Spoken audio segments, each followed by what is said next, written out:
مفتی ارشد صاحب آغاز کروں گا سر آپ سے.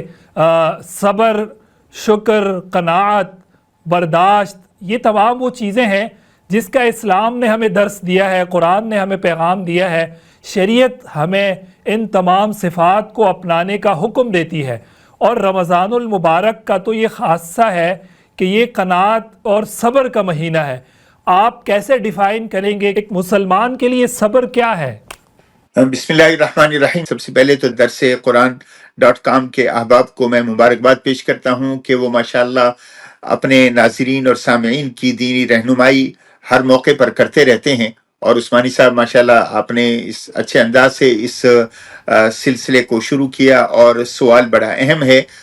دیکھیے، صبر اور شکر یہ دو ایسی خوبیاں ہیں، دو ایسی خاصیتیں ہیں جن خاصیتوں کی اللہ اور اس کے رسول نے تعریف کی ہے، اور ان دونوں صفتوں کو اختیار کرنے کا حکم دیا ہے.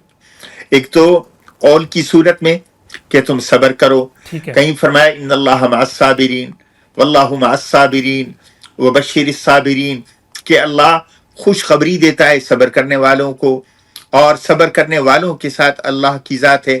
الصابرین فی البأساء والضراء وحین الباس، مشکل سے مشکل حالات میں بھی جو صبر کرنے والے ہیں اللہ ان کی تعریف کر رہا ہے. اور لیکن دوسرا انداز یہ ہے کہ اللہ نے ہمیں جو عبادات دی ہیں اور جن افعال اور اعمال کے کرنے کا اللہ نے حکم دیا ہے، ان کے بجا لانے کی صورت میں از خود انسان صابر بن جاتا ہے.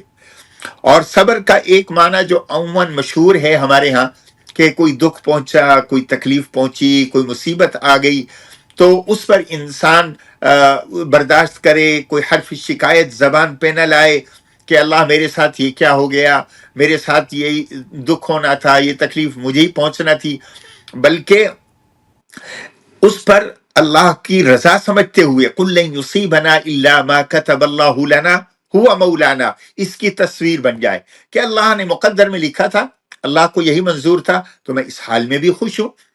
تو دوسرا طریقہ یہ ہے کہ اللہ نے ہمیں عبادات کے ذریعے جو ٹرین کیا ہے، جو تربیت دی ہے، اور تربیت اللہ فرما رہے ہیں، خود ان عبادات کے اندر مشغول ہونے کی صورت میں وہ پیدا ہو جاتی ہے. تو اس لیے آپ روزے کو دیکھیں، رمضان کے اندر روزے یہ صبر کی اعلیٰ ترین مثال ہے، اور جو روزے کے ساتھ ہوگا وہ صابر ہوگا. پھر صبر کا ایک معنی یہ بھی کیا گیا ہے کہ آپ کسی چیز پر جمے رہیں، یہ بھی صبر ہے. صبر صرف مصیبتوں پر واویلا نہ کرنے کا نام نہیں، بلکہ آپ نماز پڑھ رہے ہیں اور پڑھتے رہیں، آپ روزہ رکھ رہے ہیں، روزہ رکھتے رہیں، عبادات جو اللہ نے آپ پر واجب فرض کی ہیں آپ ان کو بجا لاتے رہیں، تو آپ صابر ہیں. تو صبر، روزے دار تو صابر، روزے دار سے بڑھ کر اور کون صبر کر سکتا ہے. تو اس لیے اس صبر کے اندر بھی دو معنی، ایک تو جو اللہ نے حکم دیا کہ صبح سے شام تک نہ کھانے کا، نہ پینے کا، نہ تعلق رکھنے کا، ایک اس پر یہ قائم ہے، اور دوسرا اس کے نتیجے میں جو اس کو بھوک پیاس کی شدت محسوس ہوئی، یہ اس کو برداشت کر رہا ہے، یہ بھی صبر ہے. تو صبر کے سارے مفہوم روزے کے اندر اللہ نے رکھ دیے.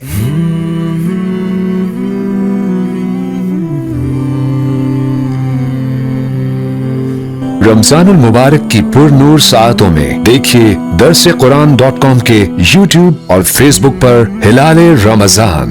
سوشل میڈیا پر سب سے قدیم اور سب سے ریلائبل برانڈ www.darsequran.com.